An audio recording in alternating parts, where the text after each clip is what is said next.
வணக்கம். சுப்பிரமணியம் யோகாமணி சேனலுக்கு உங்களை அன்புடன் வரவேற்கிறேன். இன்றைக்கி சமையல் குறிப்பில் நம்ம பார்க்க போகிறது பாதாம் ஹல்வா எப்படி செய்கிறதுன்னு பார்க்கலாம் வாங்க. அனைவருக்கும் அன்பு வணக்கம். திருமதி சுப்பிரமணியம். சமையல் குறிப்பில் இன்றைக்கி ஒரு ஸ்வீட் தான் பார்க்க போகிறோம். பாதாம் ஹல்வா. அரை கப் பாதாம் எடுத்து நல்ல சூடான வெந்நீர் ஊற்றி ஒரு 40 மினிட்ஸ் சோக் பண்ணி வச்சுருக்கிறேன். பால் ஒரு 3/4 கப், குங்குமப்பூ ஒரு 5 ஸ்டாண்ட் வச்சுருக்கிறேன். அதில் கொஞ்சம் பால் ஊற்றி வச்சிடலாம். அப்புறம் நெய் ஒரு அரை கப் எடுத்து வச்சுருக்கிறேன். சுகர் சீனி ஒரு அரை கப், கொஞ்சம் முந்திரி பருப்பு, கொஞ்சமாக ஏலக்காய் தூள். இப்போ இந்த பாதாம் நல்லா தோல் எடுக்க வந்துடும். அப்படியே அந்த தோலை உரித்து எடுத்துட்டு மிக்சியில் அரைக்கணும். பார்த்திங்கன்னா தெரியும், கொஞ்சம் நல்லா ஊறிடுச்சு. லேசாக அப்படியே கிள்ளிட்டு எடுத்தோன்னா நல்லா வந்துடும். அதை உரித்து எடுத்துட்டு மிக்சியில் அரைச்சிட்டு வந்துடுறேன். பால் ஊற்றி அரைக்கணும். பாதாம் தோல் உரிச்சிட்டேன். இப்போ இதை மிக்சியில் போட்டு கொஞ்சம் பால் விட்டு நல்லா அரைச்சிட்டு வந்துடுறேன். பால் ஊற்றி நல்லா அரைச்சிட்டேன்.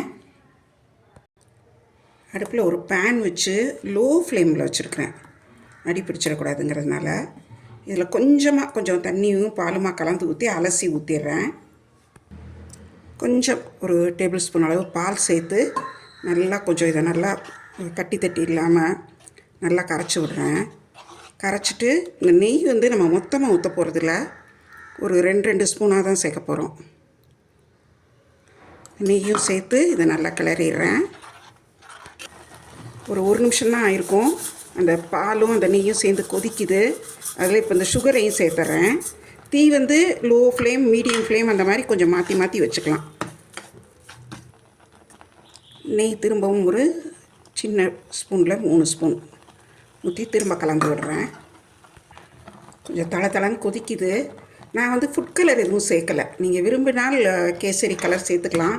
நான் இந்த குங்குமப்பூ பாலில் ஊற வச்சுருந்தேன் இல்லையா, அதை இப்போ இதில் சேர்த்துருக்கேன். அதுலேயே கொஞ்சம் நல்ல கலர் வரும். சாதாரணமாக நான் ஃபுட் கலர் ஈவன் கேசரி கூட ரொம்ப சேர்க்குறதில்ல இப்போல்லாம். அந்த கலர் மாறாமல் இருந்தால் போதுன்ட்டு வச்சுருக்கிறேன். இது உங்களோட சாய்ஸ் தான். ஃபுட் கலர் இது கொதிக்கிறப்போ லோ ஃப்ளேம் வச்சுக்கோங்க. ஏன்னா தளன்னு கொஞ்சம் தெரிக்கும் மேலே. அதே சமயம் கொஞ்சம் கைவிடாமல் கிளறணும். கூட 2 நிமிஷம் ஆகும். பொறுமையாக கிளறலாம். இப்போ இந்த ஏலக்காய் தூளையும் சேர்த்துடலாம். சீனி போட்டதுக்கப்புறம் கொஞ்சம் இலகி தான் கொடுக்கும். மீடியம் ஃப்ளேமில் லோ ஃப்ளேமில் வச்சு மேலே தெரிச்சிடாமல் கொஞ்சம் பொறுமையாக கிளறணும். நெய் இந்த மாதிரி ஒரு நிமிஷம், ஒரு 2 நிமிஷம் இன்டர்வலில் திரும்ப ஒரு 2 ஸ்பூன் சேர்த்துக்கிட்டே இருக்கணும். அது முதல்ல சேர்க்குற நெய் கொஞ்சம் பிளெண்ட் ஆகணும்.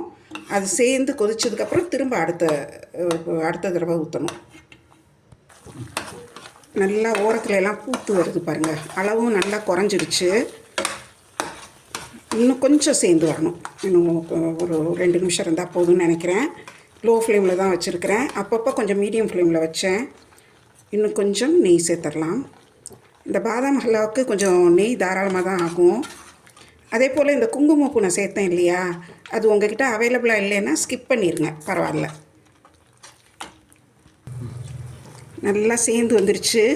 பார்க்க முதல்ல நிறைய இருந்த மாதிரி இருந்துச்சு பாருங்கள். இப்போ நல்லா குறைஞ்சிருச்சு. அப்படி திருப்ப வரும்.